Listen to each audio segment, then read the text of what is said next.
បាទទស្សដីបងប្អូនជាកសិករដ៏អស់គ្នាដែលត្រូវការថ្នាំយកទៅបាញ់លើដំណាំបន្លែស្រូវដលងដំណាំធំតារ៉េនជីមប៉ុនថ្នាំស្មៅថ្នាំសត្វល្អិតហើយប្រភេទភេទអាចតាក់ទងមកបានណាបងប្អូនតម្លៃសមរម្យទេហើយយើងមានផ្ញើតាម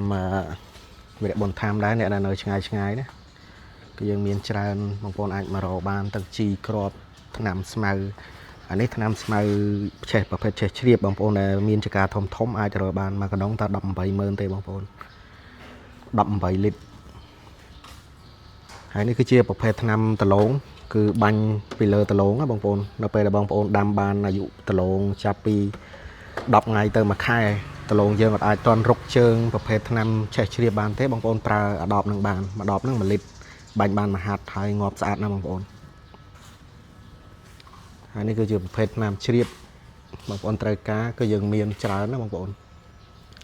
យើងមានបោះដុំនិងរាយផងដែរបងប្អូនដែលត្រូវការយកទៅលក់បន្តឬក៏ចការធំប្រើច្រើនអីតាក់ទងបានតម្លៃសមរម្យជូនបងប្អូន